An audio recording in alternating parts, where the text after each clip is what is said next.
Hi everybody, this is Anne. While doing research, I came across some very ornate decorated cakes. They were so sculptural the way they were constructed, shaped, and even iced with creative piping and fondant appliques. I realized that many of the additive sculptural techniques that we use to decorate our pottery are very similar. In this video, I challenged myself to design one piece of pottery using 5 separate additive sculptural techniques. I literally started at the drawing board by doing a few sketches and finally came up with one I liked. I threw the piece on the wheel and let it dry to leather hard. I'm using porcelain for this project. It's important to use a non-grog clay. I divided the piece into sections to look like my sketch. Well, I added a few more lines to it. I even penciled in where I wanted the flowers to go at the bottom section of the pot.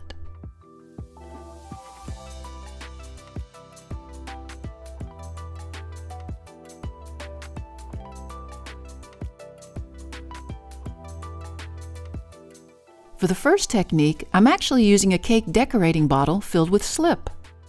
The thickness and thinness of the slip is important. You can see that the slip in this bottle is thick enough so it'll build up layers on the clay surface. I'm hoping that I can pipe the slip over the top sections so it'll leave a sculptural surface. I piped the slip onto the pointed edges, then using my finger, I gently blended that edge flat to the surface. The slip may look a bit messy or uneven. No worries, once the slip dries completely, I'll easily smooth this out with water. Have patience.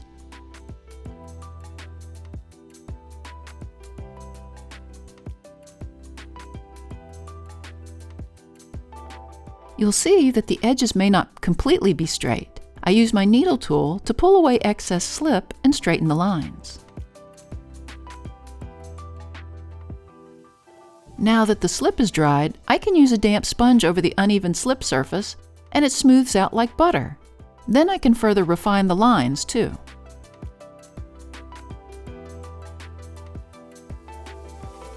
Let's see if I can add some extruded coils for these long vines.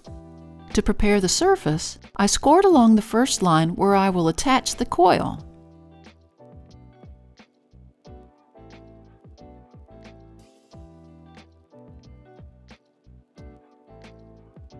It's important to use very soft clay for the extruding, or you'll get a real workout, or even damage your tool trying to push it through the small hole.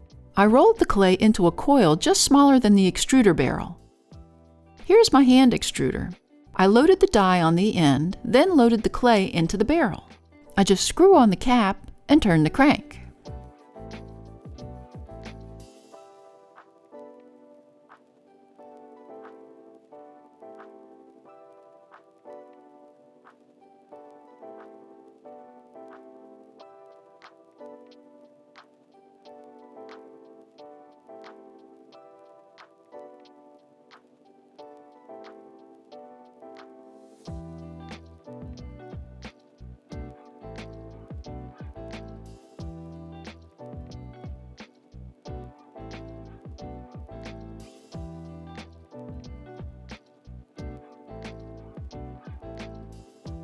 To prepare the clay surface, I added some very thin slip to the scored area. The coils are very fragile and will dry quickly on the surface, so the slip will give the two a chance to bond without the coil cracking. I simply attach the coil to the surface all the way down beyond the flower, then cut away the coil where the flowers will be.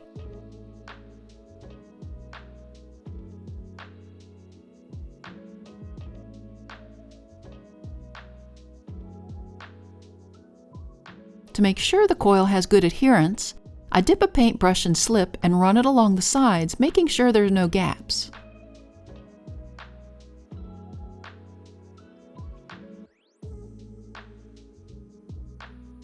With my needle tool, I work the top of the coil into the point of the piped slip. Another way you can do this is to attach the stem before doing the slip piping. Then just slip over the top of the coil. I continued this all the way around my pot.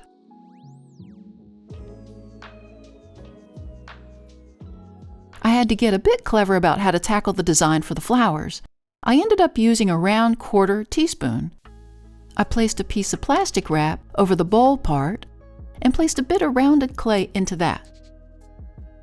I turned it over on the table and pressed down on the spoon while rotating the handle to eliminate the excess clay.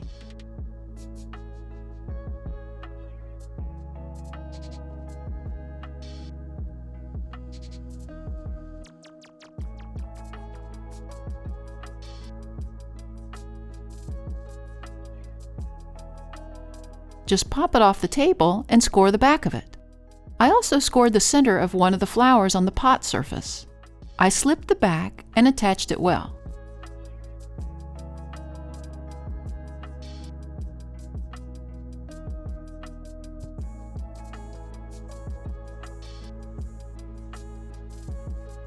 For the sides of the flower, I rolled out a thin 1/8 inch slab, placed the plastic over that, and pushed the back end of the tablespoon into the clay to capture the oval hole shape.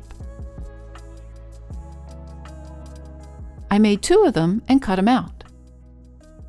Again, I scored and attached them to either side of the flower, pinching them along the top edge to shape them.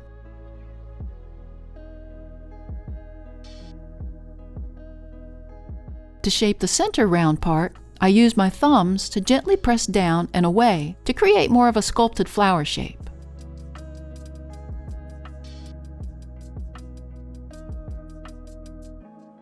I used a flat part of a sculpting tool to press down in the center along the bottom to create a little divot.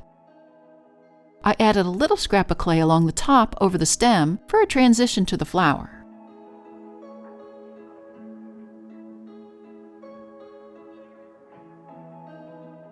I added a little bit under the flower and a little ball of clay under the stamen, too.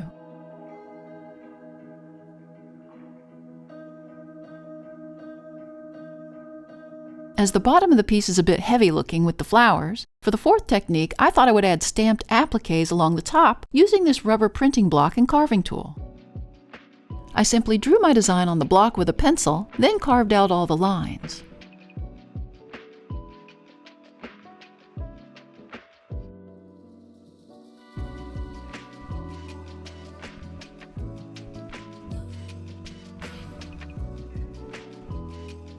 I carved that from the block to get this cool stamp.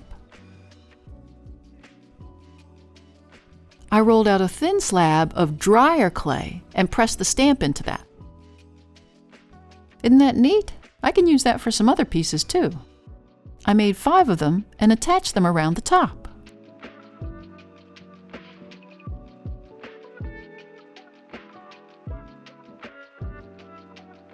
That brings us to the last technique. I thought it'd be fun to add feet to the bottom. Using the same 1/4 teaspoon, I created 12 of the little circles.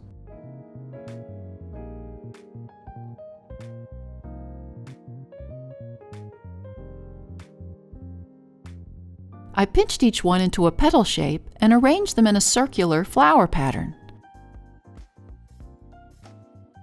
I scored and slipped each one to the bottom, then cleaned up around each with a damp paintbrush. Here it is all cleaned up. I used all 5 techniques and I really love that look. Here's the finished piece. I couldn't help but embellish it a bit more with a little carving and slip work. Let me know in the comments section below what you think about it. I hope you enjoyed this challenge and maybe even learned a few new techniques. Thanks to the newest members of our Little Street Pottery Research Facility team. If you'd like to join the team and earn a title, click on the Super Thanks button or the link to buy me a coffee. It also really helps us out if you hit that like button and subscribe to our channel. See you next time in the studio.